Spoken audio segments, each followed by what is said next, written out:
জয় হিন্দ। The joy of education চ্যানেলে আপনাদের সকলকে স্বাগত জানাই।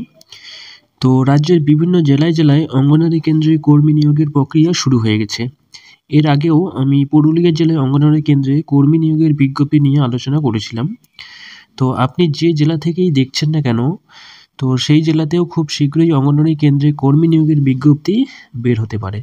তাই সেই খবর সবার আগে পাওয়ার জন্য চ্যানেলটিকে সাবস্ক্রাইব করবেন, যাতে সেই ভিডিও পোস্ট হলে আপনার কাছে দ্রুত পৌঁছায়। তো আজকে পশ্চিমবঙ্গের আরেকটি জেলার অঙ্গনওয়াড়ি কেন্দ্রে কর্মী নিয়োগের বিজ্ঞপ্তি নিয়ে আলোচনা করব।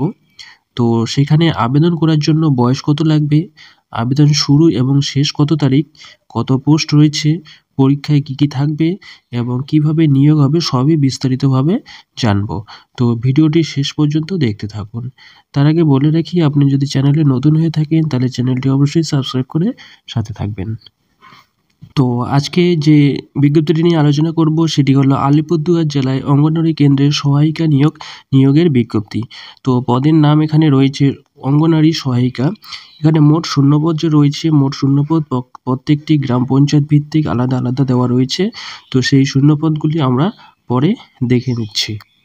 তো এখানে অ্যাপ্লাই করার জন্য যে আপনার শিক্ষাগত যোগ্যতা থাকতে হবে, ন্যূনতম উচ্চ মাধ্যমিক পাস থাকতে হবে। এই উচ্চ মাধ্যমিক পাস থাকলে আপনি অ্যাপ্লাইটি করতে পারবেন এবং আপনি যেখানে অ্যাপ্লাই করবেন সেই অঞ্চলের বা সেই গ্রাম পঞ্চায়েতের আপনাকে বাসিন্দা হতে হবে। এরপর বয়সসীমা কি আছে, তো বয়সসীমা আপনার ন্যূনতম 18 বছর হতে হবে এবং ম্যাক্সিমাম 35 বছর পর্যন্ত হতে হবে। তো এই 18 থেকে 35 বছর পর্যন্ত হয়ে থাকলে আপনি আবেদনটি করতে পারবেন। এরপর দেখব নিয়োগ পদ্ধতি কী আছে। তো নিয়োগ পদ্ধতি এখানে প্রথমে লিখিত পরীক্ষা হবে এবং পরে থাকবে ইন্টারভিউ, তারপরেই আপনার ফাইনাল মেরিট লিস্ট বের হবে। তো লিখিত পরীক্ষা হবে মোট 90 নম্বরের এবং ইন্টারভিউ হবে মোট 10 নম্বরের। এই 90 নম্বরের যে পরীক্ষা হবে লিখিত পরীক্ষা, এই লিখিত পরীক্ষায় কী কী থাকবে তারপরে এখানে আমরা দেখে নিচ্ছি। তো লিখিত পরীক্ষার যে সিলেবাস রয়েছে সেখানে প্রবন্ধ রচনা আছে 15 নম্বর, পাটিগণিত থেকে থাকবে 20 নম্বর এবং পুষ্টি, জনস্বাস্থ্য, মহিলাদের বর্তমান অবস্থা এখান থেকে থাকবে 15 নম্বর। এরপর আছে ইংরেজি থেকে থাকবে 20 নম্বর এবং সাধারণ জ্ঞান থেকে থাকবে 20 নম্বর। এখানে মোট টোটাল 90 নম্বরের মধ্যে লিখিত পরীক্ষা হবে এবং বাকি যে 10 নম্বর রয়েছে এই 10 নম্বর ভাইভা হবে। তো আবেদন শুরু কবে থেকে, তো আবেদন শুরু হবে আগামী 20 ফেব্রুয়ারি 2024 এবং আবেদনের শেষ তারিখ রয়েছে 20 মার্চ 2024 এবং এই আবেদনটি করবেন কোথা থেকে, তো আবেদনটি করার জন্য আপনাকে www.eapplyicds.alipurduar.in এই ওয়েবসাইটে গিয়ে আপনাদের অ্যাপ্লাইটি অনলাইনে করতে হবে। এই যে পোস্টের যে নোটিফিকেশনগুলি আছে সেই নোটিফিকেশনগুলি আপনাদের অন স্ক্রিন দেখিয়ে দিচ্ছি একটু।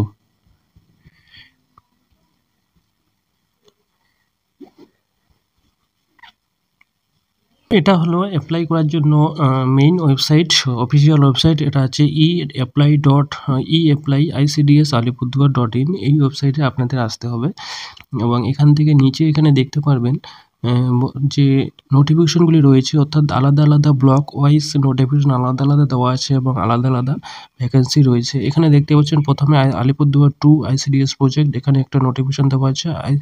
এটা হচ্ছে additional Alipurduar 2 ICDS project main. এখানে আছে কিছু পোস্ট আছে, সবই এখানে দেখতে পাচ্ছেন। ফালাকাটা ICDS, কালচিনি, তারপর হচ্ছে কুমারগ্রাম, মাদারিহাট। তো এখানে সবই নোটিফিকেশনগুলি আপনারা এখানে বিস্তারিতভাবে দেখতে পারবেন। এখন আপনি যে ব্লকে থাকেন এবং সেই ব্লক থেকে কত গ্রাম পঞ্চায়েতে, কয়টি গ্রাম পঞ্চায়েতে কয়টা পোস্ট আছে, এই নোটিফিকেশন থেকেই ভিতরে আপনি এই নোটিফিকেশন থেকে আপনি বিস্তারিতভাবে জানতে পারবেন। তো আপনি অ্যাপ্লাইটি করবেন কোথা থেকে, তো আপনি যে এখানে দেখতে পাচ্ছেন অ্যাপ্লাই অনলাইন, এই ওয়েবসাইট থেকে এখানে ক্লিক করে এই ওয়েবসাইট থেকে আপনাকে অ্যাপ্লাইটি করতে হবে। তো বর্তমানে এখানে অ্যাপ্লাই শুরু হয়নি তাই এটা এখন খুলবে না। তো আপনি এখান থেকে অ্যাপ্লাইটি করতে পারবেন। তো ভিডিওটি এই পর্যন্তই। ভিডিওটি দেখার জন্য ধন্যবাদ। নেক্সট কোনো ভিডিও নিয়ে আবার আসবো। Thank you. জয় হিন্দ।